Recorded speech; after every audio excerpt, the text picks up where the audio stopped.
Je vais donc vous faire une présentation sur la physiopathologie du VIH qui va être, selon une orientation, qui reflète ma formation initiale, à la fois scientifique mais aussi médicale, donc physiopathologie très médicale de l'infection par VIH. Et je commence par, puisque nous sommes dans le cadre du cours de la subversion du système immunitaire par les agents pathogènes de Philippe, je vais vous parler du VIH comme pirate de la cabine de pilotage du système immunitaire. Et pourquoi cela ? Parce que les cellules cibles du VIH sont justement les membres de cette cabine de pilotage. Donc dans une première partie, je vais vous parler des cellules cibles du VIH et des réponses immunitaires qui se font contre le VIH. Et dans une deuxième partie, de l'histoire naturelle de l'infection et des déterminants qui font que le virus est pathogène ou que d'autres ne le sont pas, et qui peuvent nous enseigner comment reprendre le contrôle de l'avion après qu'il ait été détourné par le virus. Donc les réponses immunitaires, c'est aussi un biais très immunologiste, celui que je vais avoir pour vous présenter ce sujet, puisque je suis immunologiste et on ne se refait pas.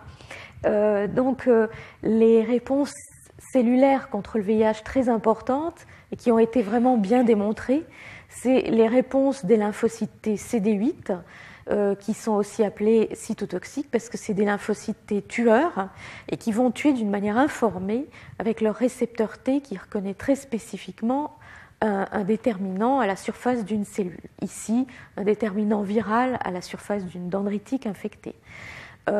Ces lymphocytes T cytotoxiques sont aidés par les lymphocytes T auxiliaires CD4 qui sont la cible principale de l'infection par le VIH. Les lymphocytes NK sont les troisièmes cellules effectrices, elles non spécifiques, mais qui ont probablement une importance qui n'a pas encore été complètement explorée. Et les cellules dendritiques que vous voyez ici ne sont pas des effecteurs au même titre que les lymphocytes T cytotoxiques, mais cependant, elles sont indispensables dans ce balai entre les différents effecteurs de la réponse adaptative parce qu'elles sont les seules cellules présentatrices qui puissent présenter les antigènes aux lymphocytes T naïfs. Qu'est-ce que ça veut dire ? Pour initier une réponse en vaccination ou au début d'une infection, ou alors à un épitope muté, ce qui se produit très fréquemment, vous allez le voir, lors de l'infection par le VIH, ou alors pour stimuler tous ces pauvres lymphocytes T cytotoxiques naïfs qui restent parce que les lymphocytes T mémoire, comme vous allez le voir, sont détruits par le virus, il faut sans arrêt un rôle, une fonction des cellules dendritiques. Donc, cabine de pilotage dans laquelle le pilote est absent et le pilote, c'est probablement le lymphocyte T CD4 aidé de la cellule dendritique. Et nous voilà dans une situation assez dramatique. Le lymphocyte T CD4, donc, il est central dans les réponses immunitaires. Il reconnaît avec son récepteur des déterminants, des épitopes, à la surface des cellules infectées ou présentatrices, l'épitope ayant été digéré à l'intérieur de cette cellule, et c'est un peptide qui est présenté à la surface d'une molécule d'histocompatibilité. Les molécules d'histocompatibilité sont appelées comme cela parce qu'elles induisent des rejets de greffe, mais elles ont développé elles permettent la reconnaissance du soi et aussi du soi modifié par les peptides des virus ou des bactéries qui nous infectent. Donc, le récepteur T de notre lymphocyte T CD4 reconnaît ces molécules à la surface d'une molécule d'histocompatibilité qui est de classe 2. C'est comme les directeurs de recherche, il y a des classes dans les molécules d'histocompatibilité. Les molécules d'histocompatibilité de classe 2 ont une affinité particulière pour une molécule auxiliaire qui s'appelle CD4 et qui donne leur nom au lymphocyte T CD4+, qui est donc, ça veut dire qu'ils expriment cette molécule auxiliaire CD4, et ça les rend capables donc de reconnaître plus particulièrement des molécules d'histocompatibilité de classe 2. C'est lié à la structure tridimensionnelle à la fois de la molécule d'histocompatibilité de classe 2 et de la molécule CD4.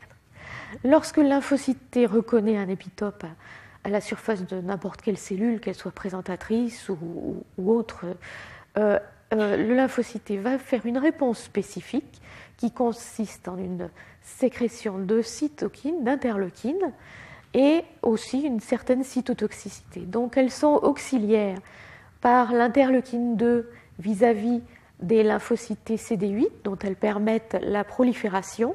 L'interleukine 2, c'est leur principal facteur de croissance, pour simplifier.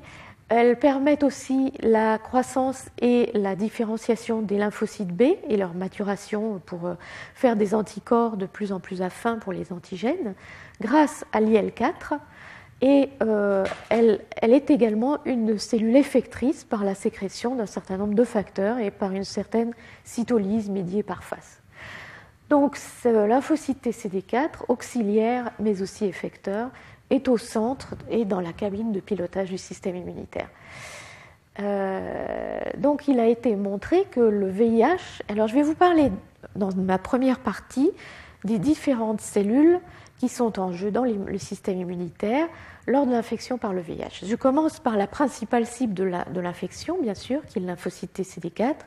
Je vais poursuivre avec les secondes cibles de l'infection, qui sont les monocytes et les dendritiques, qui expriment aussi les récepteurs qu'il faut pour être infecté par le VIH.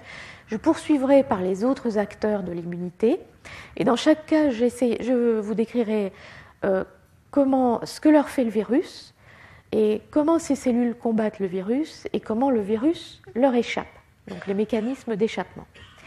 C'est dans la deuxième partie que j'intégrerai ces différents acteurs de l'immunité entre eux, et que je vous montrerai le jeu pervers que joue le virus avec tout le système pour essayer de circonvenir l'immunité dans son ensemble. Donc nous en sommes à la première partie et aux premières cellules cibles du virus, les lymphocytes CD4. Donc, sans vous détailler beaucoup les mécanismes moléculaires et virologiques dont je ne suis pas spécialiste, je peux vous dire cependant que le lymphocyte TCD4 est profondément altéré par son infection par le VIH qui va faire rentrer la molécule accessoire CD4, donc le récepteur du VIH lui-même, mais aussi l'agent de la fonction accessoire de reconnaissance des antigènes sur les cellules présentatrices ou les cellules infectées. Donc le virus va faire rentrer CD4 à l'intérieur de la cellule et c'est médié par une des molécules, une des protéines que vous a montré Philippe Sansonetti, qui est la protéine NEF, une des protéines accessoires du virus, qui joue un rôle important en retenant CD4 à l'intérieur du lymphocyte CD4 ou d'autres cellules CD4 positives. D'ailleurs, un moyen de reconnaître si un lymphocyte CD4 est infecté, c'est de voir la down-modulation, comme on dit en bon français, de CD4 à la surface des cellules. D'autres molécules sont entraînées par NEF à l'intérieur de la cellule. C'est les molécules d'histocompatibilité. Donc vous voyez que la reconnaissance antigénique est doublement pénalisée par l'infection par VIH, et ceci principalement par l'action de cette molécule accessoire NEF. Donc NEF va empêcher la reconnaissance par le système immunitaire, va ralentir la reconnaissance par le système immunitaire de ses propres déterminants à la surface des cellules qui l'infectent. C'est une première stratégie d'échappement. Et le virus va tuer très rapidement les lymphocytes TCD4. Vous voyez le lymphocyte TCD4 tout disparu là, et ça provoque le déficit immunitaire caractéristique de l'infection par le VIH, qui est centralement un déficit en lymphocytes TCD4, en nombre mais surtout en fonction, parce que le système immunitaire, les lymphocytes TCD4 sont renouvelés avec beaucoup d'efforts par le système hématopoïétique, mais leur fonction est quand même altérée.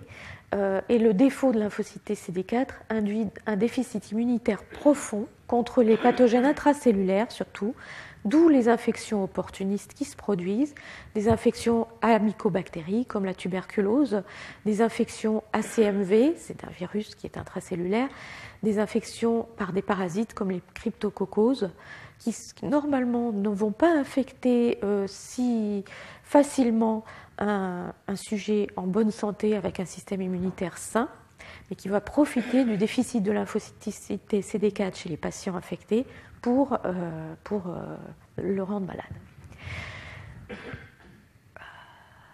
Alors, c'est un aspect très dynamique et pendant pas mal d'années, au début de cette passionnante investigation des modes d'action du VIH, on ne comprenait pas très bien parce qu'on voyait très peu de lymphocytes CD4 infectés, alors que le déficit de fonction des CD4 était évident.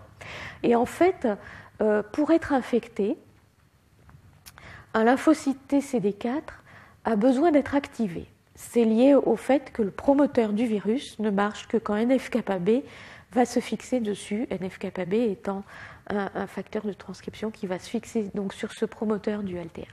Pour que NF-κB se fixe, aille dans le noyau, il faut que le lymphocyte T soit activé. Donc le lymphocyte T activé va être infectable par le virus et le produire d'une façon active. Et ce qui a été très surprenant de voir, au début, en 1995, sont apparus les premiers antirétroviraux anti-intégrase qui complétaient les inhibiteurs de nucléotides et de nucléosides et qui donnaient un vrai coup de frein à l'infection virale. Et il y a des études cinétiques ont été faites et ont constaté que la demi-vie d'un lymphocyte TCD4 activé et infecté par le virus n'est que de 2 jours, ce qui était très surprenant. Ce qui fait qu'on voit très peu de lymphocytes TCD4 infectés, dans la mesure où dès qu'ils sont infectés, ils meurent.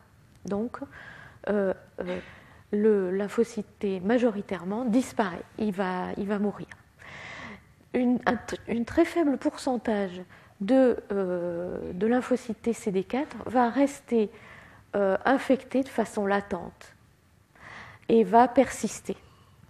Et ces lymphocytes T CD4 infectés de façon latente vont soit vaincre l'infection parce que le complexe de préintégration du virus est assez fragile, soit ce complexe de préintégration va réussir à s'intégrer dans l'ADN et le virus, l'ADN rétrotranscrit du virus est alors intégré dans l'ADN du lymphocyte TCD4. Et là, c'est comme un cancer. Le virus est comme un cancer dans le génome du lymphocyte TCD4. Il va devenir très difficile de le déloger. Et vous avez constitution de réservoirs ici. Donc le lymphocyte TCD4 au repos qui s'active avec un complexe de préintégration encore non intégré. Si le provirus s'intègre dans l'ADN, ensuite vous allez avoir une cellule infectée de façon latente qui peut se cacher pendant des années, soit dans le tissu lymphoïde, soit dans des tissus non lymphoïdes, notamment des tissus protégés du système immunitaire comme le cerveau. À la faveur d'une infection, soit de nouveau par le virus, soit par des infections intercurrentes, ces lymphocytes TCD4 infectés de façon latente peuvent s'activer et de nouveau refaire partir un cycle de réplication du virus, mourir, etc. Donc vous voyez, c'est quand même assez délicat d'aller atteindre le virus une fois qu'il s'est intégré dans l'ADN d'un lymphocyte TCD4 et que le lymphocyte TCD4 devient latent et protégé dans des sites protégés.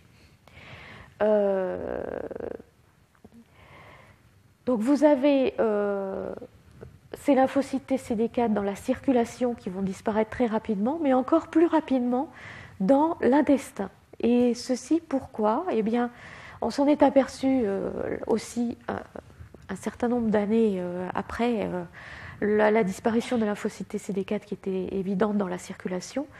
Mais dans l'intestin, c'est assez dramatique et on pense que c'est parce qu'au niveau de l'intestin, nous sommes en équilibre avec nos bactéries intestinales. Et tant qu'on est vivant et en bonne santé, l'équilibre est à notre faveur, mais vous savez bien que si nous faiblissons, cet équilibre va rapidement tourner à la faveur des bactéries. Et il y a une activation permanente au niveau de notre intestin par ces bactéries qui sont saprophytes, qui sont plutôt en fait qui sont plutôt bonnes pour nous, mais qui challenge sans arrêt notre système immunitaire, et ça crée une certaine activation, d'où une possibilité d'infection par le virus, le VIH. Au niveau de cette interface muqueuse dans l'intestin, il y a infection, il y a une activation permanente qui va conduire à la déplétion plus forte des lymphocytes TCD4, mais aussi des macrophages et des cellules dendritiques porteuses du même récepteur dans l'intestin. Ça va faire une activation à bas bruit, un passage, donc une altération de la barrière intestinale, un passage de produits bactériens dans la circulation et donc en systémique dans les ganglions. On va avoir une activation permanente qui va provoquer à la longue une fibrose et donc une destruction de l'architecture. Et c'est ainsi que s'installe un cycle d'hyperactivation chronique du système immunitaire qui est très délétère lors de l'infection VIH. Je vous en reparlerai plus loin. Les lymphocytes TCD4 viennent en plusieurs couleurs, several flavors, comme on dit en anglais. Il y a les lymphocytes TCD4 auxiliaires, ce dont je vous ai parlé tout à l'heure, qui aident à faire, qui aident les lymphocytes T cytotoxiques à faire leur fonction, et avec l'interleukine 2, l'interféron gamma. Il y a les lymphocytes T auxiliaires de type 2 qui aident les B à faire les anticorps, les auxiliaires de type 17 qui font de l'IL-17 et qui sont importants au niveau des pathogènes de l'intestin notamment. Et puis vous avez aussi une possibilité importante de se transformer en T régulatrices qui, elles, vont aller calmer les réponses immunitaires spécifiquement à la fin des réponses immunitaires et qui ont donc leur utilité aussi parce que les réponses immunitaires, elles sont certes bénéfiques, mais c'est elles qui vous rendent malade quand vous avez la grippe, une grippe carabinée, c'est votre système immunitaire qui vous rend malade. Et une fois le virus vaincu, il est urgent d'aller calmer le jeu avec des T régulatrices. Donc, au niveau de l'intestin, on a une perte préférentielle aussi de ces T auxiliaires TH17 qui sont particulièrement actives au niveau de l'intestin dans la défense antibactérienne. Et ces TH17 disparaissent plus rapidement que les autres au niveau de l'intestin lors de l'infection pathogène. Et cela a été corrélé à la translocation bactérienne augmentée et par exemple à une susceptibilité de singes à des infections opportunistes par des salmonelles dans un modèle d'infection chez le singe. C'est important parce que les salmonelles font partie des infections opportunistes très préoccupantes lors de l'infection par VIH. Et en Afrique, c'est une des grandes causes de mortalité. Ce sont des salmonelles qui ne sont pas typhoïdes, ni paratyphoïdes, mais encore d'autres sortes de salmonelles qui sont la cause de la mort d'un grand nombre de patients en Afrique, dans ces pays où il n'y a pas encore un accès total aux antirétroviraux. Bien, là, je vous ai parlé des T régulatrices. Et là, les lymphocytes T régulateurs, je vous ai dit qu'ils pouvaient calmer les réponses immunitaires à la fin. Ils induisent une tolérance immunitaire. Donc il y a un équilibre. Ils protègent l'hôte de l'immunopathologie que pourraient générer des réponses immunitaires trop fortes. Mais en même temps, il faut un équilibre. Il ne faut pas qu'ils diminuent non plus les réponses anti-infectieuses. Donc un équilibre subtil. Et l'immunologie, c'est ça. C'est toujours un équilibre périlleux entre des facteurs. Chaque acteur effecteur contre le virus va avoir un bon côté antiviral et un mauvais côté pathogène.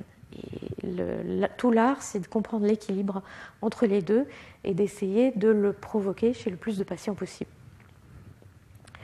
Donc ces lymphocytes T régulateurs, pour certains auteurs, et les premiers qui l'ont découvert, c'était des Français, c'était Laurence Weiss, qui ont trouvé que ça avait un effet plutôt défavorable, une inhibition des réponses T spécifiques, une corrélation positive avec la charge virale, mais d'autres équipes ont trouvé plutôt un effet protecteur des T régulatrices. Donc ici, j'ai illustré, là ça sort de l'article de Claire Chaunier et Yann Anderson, donc une Française qui s'est installée en Amérique et qui voit dans les ganglions de certains patients des cellules régulatrices, FOXP3, donc FOXP3 est en rouge, et qui est en vert, et les autres marqueurs sont en rouge, et on voit que vous avez une coexpression de facteurs régulateurs et de facteurs d'activation au niveau des amygdales de ces patients, et qu'il y a une corrélation entre les T régulatrices et la charge virale des patients. Donc, plus il y a de T régulatrices, plus ces patients sont infectés. Donc, je vous ai parlé des lymphocytes TSD4. Maintenant, je vais vous parler des autres cellules cibles de l'infection par le VIH. Pourquoi sont-elles des cibles? Parce qu'elles ont aussi le récepteur CD4 et les corécepteurs qui permettent l'infection, qui permettent la fusion en fait, de l'enveloppe du virus avec la membrane cellulaire, CCR5 et CXCR4. Ces cellules sont des dendritiques, des cellules dendritiques et des monocytes. Donc, elles sont moins infectables que les lymphocytes CD4, je vais vous le dire après. Il y a plusieurs sortes de cellules dendritiques. Elles portent des marqueurs différents. Donc, ici, j'ai choisi des marqueurs dont le nom est homogène, c'est plus simple à exposer. Celles qui expriment BDCA2, c'est les dendritiques plasmacytoïdes. Elles étaient connues depuis longtemps comme les sécrétrices d'interférons, Natural Interferon Producing Cells. Et elles sont donc productrices d'un facteur antiviral qui est utilisé par les médecins contre les hépatites virales, par exemple. C'est un médicament contre les hépatites virales, l'interféron de type 1. Il y a des études faites dans l'infection VIH. C'est in vitro, en tout cas, l'interféron a une action antivirale très nette contre le VIH. Les autres dendritiques sont des dendritiques de type myéloïde. Elles sont assez différentes. Elles présentent surtout les antigènes. Elles produisent de l'interleukine 12, de l'interleukine 23 qui servent à polariser les réponses T antivirales vers des sens plutôt TH1 ou TH17. Et celles-là sont plutôt spécialisées dans une fonction qui s'appelle la présentation croisée, qui sensibilise contre les antigènes du VIH et qui servira, je pense, à la vaccination. Mais ce n'est pas un aspect que je vais vous développer. Les monocytes, eux, outre CD4 et les corécepteurs du VIH, expriment CD14, mais à des niveaux variés. Le CD14, c'est un récepteur du lipopolysaccharide bactérien qui est présent notamment sur les colibacilles de l'intestin. Et ces colibacilles qui vont passer dans la circulation si la muqueuse est altérée. Et donc, certains expriment très fortement CD14, c'est des monocytes classiques qui ont un grand rôle de phagocytose de tout un tas de pathogènes, y compris le VIH, et qui vont être capables assez efficacement de les détruire. Mais le VIH, lui, contrecarre, bien entendu. Et puis, il y en a d'autres qui produisent beaucoup d'inflammation et qui sont très infectables par le VIH et qui ont peut-être bien un rôle dans l'hyperactivation du système immunitaire. Donc, je vous ai dit que les dendritiques étaient les seules présentatrices capables de stimuler les lymphocytes T naïfs et elles le font quand elles sont matures. Donc, il y a toute une séquence qui fait que quand elles sont immatures, ce sont des sentinelles avec beaucoup de récepteurs à leur surface pour attirer à elles tout ce qui est pathogène ou signaux d'infection, de danger venant de l'extérieur ou de l'intérieur. Et à ce moment-là, quand elles ont reçu ces signaux, elles vont migrer vers les ganglions où elles vont rencontrer les lymphocytes T naïfs qu'elles sont chargées d'activer. Et elles vont devenir matures, elles vont acquérir des propriétés de stimulation des lymphocytes T excellentes, elles sont les meilleures pour ça. Et c'est comme ça qu'elles sont les seules à pouvoir stimuler les lymphocytes T naïfs qui sont un peu lents au démarrage, qui ont besoin de stimulation plus forte que les autres, parce qu'on ne déclenche pas une réaction immunitaire impunément. Mais elles sont très bonnes aussi à stimuler lymphocytes T mémoire. Et donc il y a les différentes sortes de populations de cellules dendritiques, celles qui sont dans le sang, dont je vous ai parlé tout à l'heure, mais aussi celles qui sont au niveau des épithéliums, ont toutes des récepteurs multiples et variés, des corécepteurs, outre CD4, CCR5, CXCR3, comme la languérine à la surface des cellules de Langerhans dans les épithéliums multistratifiés, Donc pour l'infection VIH, épithélium multistratifié, ce sont ces muqueuses génitales qui sont la voie de passage dans le monde en général du virus, c'est-à-dire les muqueuses vaginales. Sous la muqueuse, vous avez d'autres cellules dendritiques dermiques et vous avez d'autres sortes de muqueuses qui sont unistratifiées, comme celle du rectum ou de l'intestin, et qui, elles aussi, ont des récepteurs pour le VIH. Si ces cellules fixent le virus, elles vont aussitôt aller vers les zones T des ganglions, à travers la lymphe, et aller alerter les T, mais aussi, malheureusement, aller les infecter. Donc le VIH va infecter les macrophages d'une façon assez peu efficace et va les altérer. Il va s'accumuler en fait dans les compartiments non acides des macrophages. Ça évite la destruction du virus, alors que le macrophage est si bon à détruire les pathogènes dans ses lysosomes, c'est-à-dire des compartiments acides, mais le virus résiste au trafic vers les compartiments acides lysosomaux.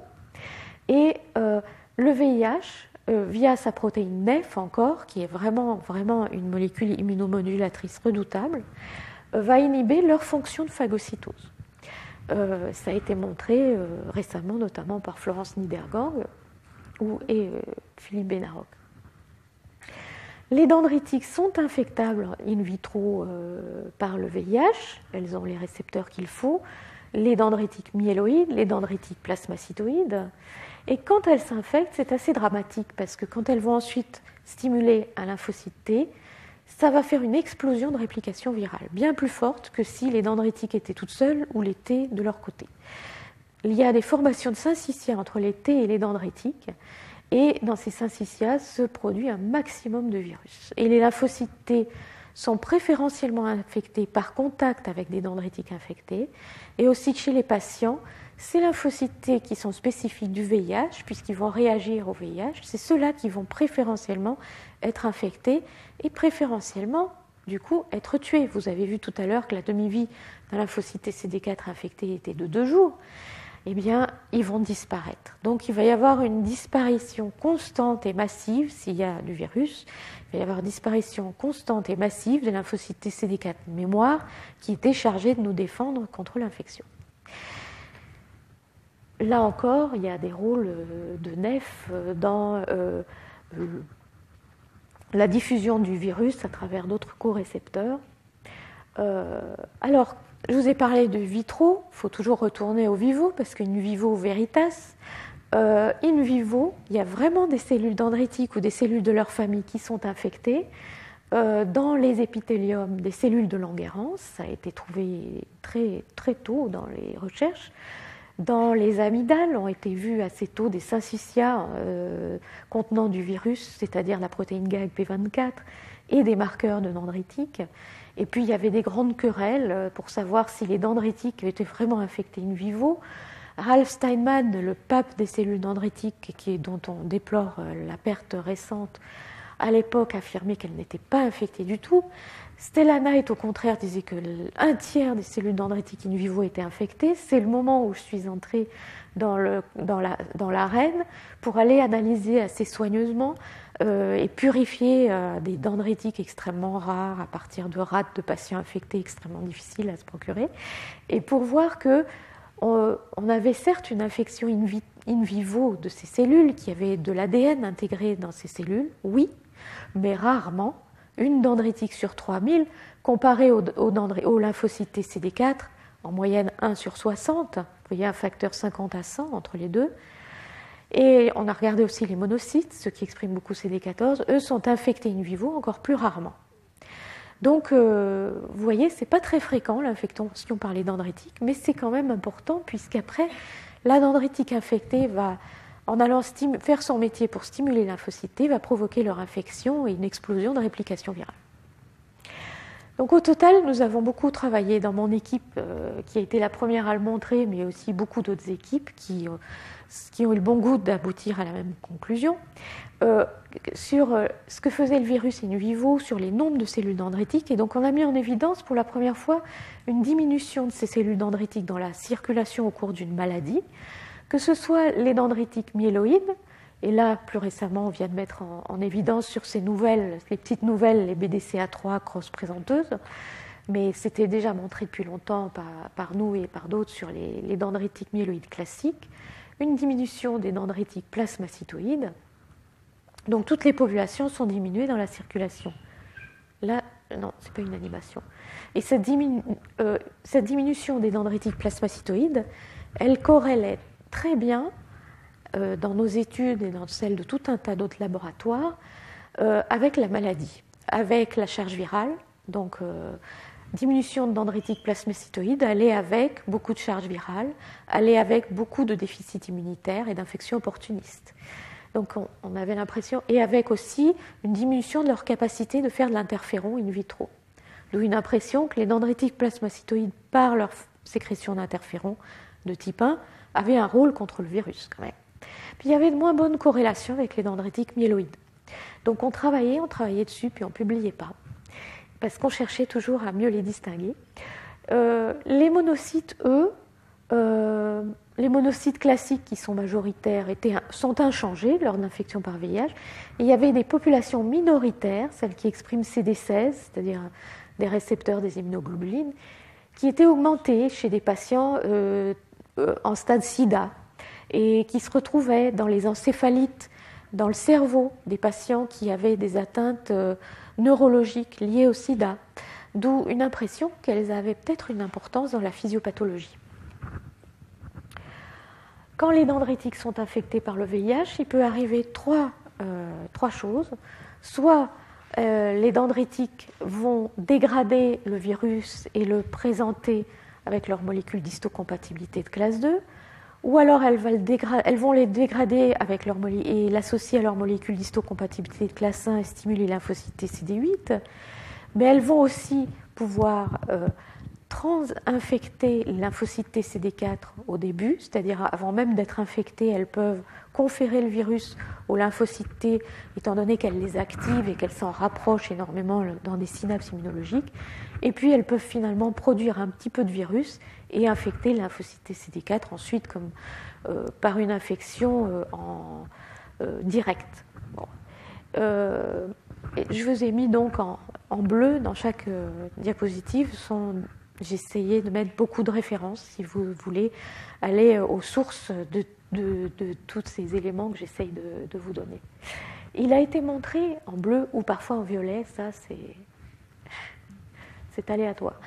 Alors, les dendritiques infectées, elles vont maturer moins bien que les dendritiques non infectés. Le virus provoque une réduction de la maturation, une maturation partielle. Il y a augmentation des molécules de co-stimulation, mais il y a déficit de production d'IL-12, et là c'est pire que tout, la dendritique devient tolérogène au lieu d'activer les lymphocytes. Enfin, pire que tout dans ce qui est défense antivirale.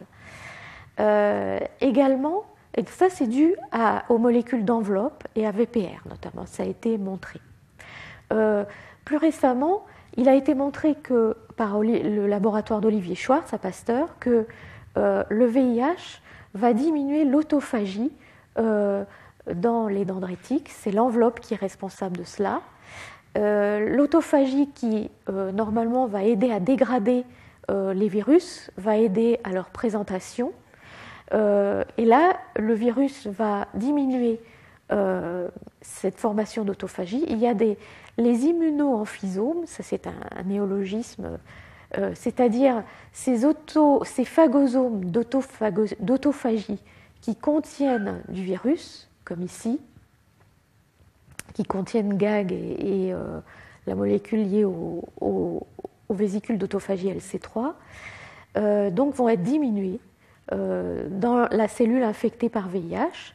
Et du coup, il y a beaucoup plus d'infections. Vous voyez, plus de vers, plus de GAG produit si l'autophagie est inhibée par l'infection VIH, ou alors si elle est expérimentalement inhibée par un siRNA anti-LC3. Donc c'est assez ennuyeux parce que ça va diminuer à la fois la destruction, la dégradation du virus dans ces cellules et leur présentation aux lymphocytes TCD4, donc les défenses adaptatives. nous avons constaté aussi qu'il y avait un déséquilibre des réponses. Il y a très peu de réponses IL-12 lors de l'infection par le VIH. Vous avez ici l'analyse de patients qui ont été suivis dans la cohorte primo de la NRS pendant 2 ans, 18 mois à 2 ans, lors d'infection VIH. Vous voyez que leurs cellules stimulées par le LPS sont capables au début de l'infection de faire de l'IL-12, mais normalement, ou à peine plus que la normale étant entre les 2 bornes pointillées. Et puis au cours du temps, cette capacité se perd. Mais pendant ce temps-là, il y a une production très élevée, plus que la normale, d'IL-23, qui est une autre cytokine parente de l'IL-12, qui partage une chaîne avec l'IL-12. Et cette surproduction d'IL-23 continue jusque dans l'infection chronique. Qu'est-ce que ça peut faire, ce déséquilibre de l'IL-23 par rapport à l'IL-12? Ça peut produire une augmentation de différenciation de ces TH17 qu'on a vu tout à l'heure, les T auxiliaires qui aident aux défenses dans l'intestin. Mais on a vu que dans l'infection VIH, elles aideraient bien volontiers, mais elles ne sont plus là parce qu'elles ont été détruites, étant activées et donc tuées par le virus. Et donc, il est bien possible que ça soit médié par une activation permanente, par cette hypersécrétion d'IL-23. C'est un des sujets sur lesquels mon laboratoire travaille en ce moment. J'arrive à un effecteur suivant, et alors là, je crois que le séminaire dure 1 heure, donc je vais devoir accélérer ou sauter un certain nombre de choses, excusez-moi. Mais au moins, le séminaire, s'il s'arrêtait maintenant, vous aurez parlé des 2 types de cellules cibles de l'infection à cause de leurs récepteurs CD4 et de leurs corécepteurs CCR5 et CX4-CR1. Mais les autres cellules ne sont pas infectables, donc mais ce sont des acteurs de la défense contre le virus. Vous avez les lymphocytes T cytotoxiques. Là, c'est symétrique de ce que je vous ai montré pour les lymphocytes T CD4. Eux, ils expriment CD8 qui a une affinité pour les molécules d'histocompatibilité de classe 1 sur les cellules présentatrices, donc vont reconnaître des peptides épitopiques associés à classe 1 et vont déclencher une cytolyse dont, au cours des années, un faisceau d'arguments a montré qu'elle était indispensable à la défense contre le VIH. S'il n'y a pas de lymphocytes T CD8, et il y a eu des expériences de déplétion chez le singe, le virus flambe. Donc c'est une des défenses dont il est le mieux démontré qu'elles sont utiles contre le VIH pour l'instant. Et donc les épitopes qui sont reconnus sont multiples et variés, vont pouvoir s'associer à différentes molécules HLA, ici HLA-A2, A3, B35, etc. C'est des régions des protéines du VIH qui, découpées par des enzymes dans les cellules présentatrices, vont former ces épitopes. Et il y a une corrélation établie entre les réponses T CD8, plus il y en a ici, et moins il y a de charge virale plasmatique. Donc la charge virale plasmatique diminue quand il y a beaucoup de lymphocytes T spécifiques du VIH. Il y a, lors de l'infection, une réplication virale très importante qui diminue, notamment sous l'action de ces lymphocytes cytotoxiques. Et on pense que l'équilibre qui s'établit à la fin de l'infection primaire est une résultante de la virulence du virus particulier qui a infecté ce patient et de la réponse du système immunitaire, et particulièrement des réponses CD8. Donc le niveau de charge virale qui va rester est d'autant plus bas que la réponse immunitaire aura été efficace. Et il a été établi que ce niveau corrèle avec le pronostic ultérieur de la maladie. S'il est bas au bout de 6 ou 12 mois, le pronostic est meilleur que s'il reste élevé à la fin de l'infection primaire. Bon, je vais sauter ça. Et vous parlez de l'échappement du virus aux mutations, par mutation au CTL. Il a été assez rapidement les premières défenses cytotoxiques donnent naissance à un échappement des virus qui de façon aléatoire mutent, et les mutants qui échappent à cette réponse sont ceux qui vont pouvoir se répliquer.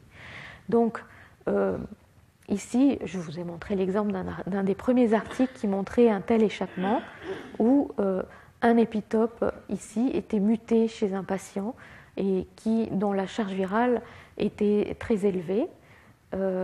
Comment est-ce que le virus va échapper ?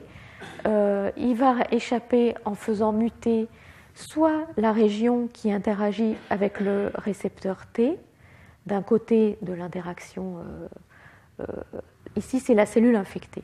Donc la cellule infectée présente avec son complexe majeur d'histocompatibilité des épitopes au récepteur T. Donc il y a des mutations soit du côté reconnu par le récepteur T, soit du côté qui peut se lier aux molécules d'histocompatibilité, soit dans la digestion des épitopes qui aboutit à cette liaison, soit dans le transport des protéines digérées pour aller rejoindre les molécules d'histocompatibilité, soit même en amont, au niveau des sites qui permettent la liaison à l'enzyme maîtresse de la fabrication des épitopes, qui est le protéasome. Donc le VIH a des moyens de contrecarrer le système immunitaire à ces différentes étapes, de même que beaucoup d'autres virus. Ce n'est pas une singularité du VIH. Les herpès virus, par exemple, sont les rois de l'évasion du système immunitaire pour éviter de générer des épitopes et donc d'être reconnus.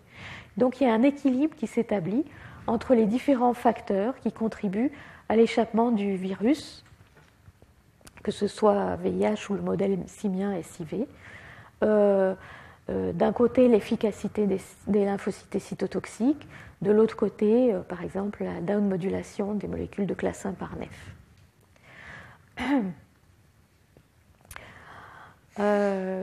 Les lymphocytes CD8,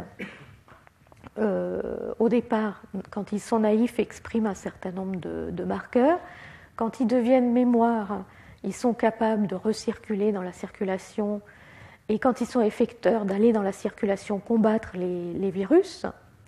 Et ils deviennent effecteurs, ils ont de la perforine pour aller détruire leur cible, perforer la membrane de leurs cellules cibles infectées, par exemple.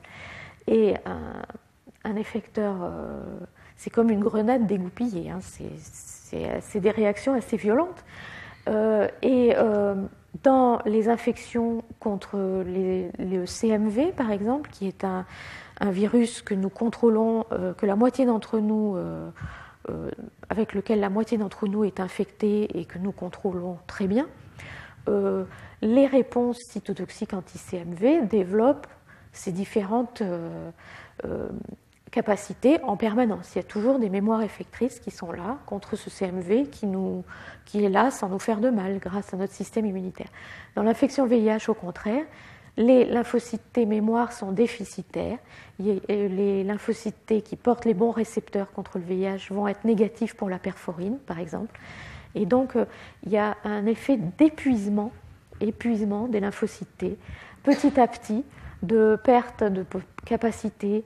Les lymphocytes T CD8 apoptosent de plus en plus, prolifèrent de moins en moins, ont une activité cytotoxique moindre, parce qu'ils ont moins de perforine, prolifèrent moins, ça c'est lié à la production d'interleukine 2, et finalement vont devenir incapables de combattre le virus. Ils deviennent épuisés, c'est l'épuisement du système immunitaire. Bien. Voilà. Je me demande si je ne vais pas arrêter. Je crois que j'ai atteint mon heure limite. Et je crois que ça serait plus clair si donc je m'arrêtais là, plutôt que d'essayer de vous raconter très rapidement la suite, qui était d'une part des mécanismes sur lesquels il y a moins de preuves d'action du système immunitaire sur le virus, mais qui certainement sont à développer, qui sont importantes. Donc je vous les énonce quand même. Les lymphocytes natural killers, les anticorps, ça c'est quand même très important, hein, c'est ceux qui reconnaissent la surface du virus et sa diversité. Et puis les facteurs de restriction qui sont Le nouveau chapitre de l'immunité, ce n'est pas vraiment de l'immunité, c'est de la biologie cellulaire, mais les cellules ont des facteurs intrinsèques qui leur interdisent d'être infectées par différents virus. Et les virus, eux, ont beau jeu de faire des molécules pour contrecarrer ces mécanismes intracellulaires. Donc c'est ce qu'on appelle les facteurs de restriction. Là, c'est un nouveau chapitre qui s'ouvre. Voilà, donc ces différents mécanismes se conjuguent. Et ce qui est intéressant, c'est de comprendre comment tout cela s'intrique afin de reprendre le contrôle de l'avion dans l'histoire naturelle de l'infection par le VIH. Je vais donc m'arrêter là, sur cette perspective, optimiste mais raisonnablement optimiste. Et si vous avez des questions, je serai content d'y répondre.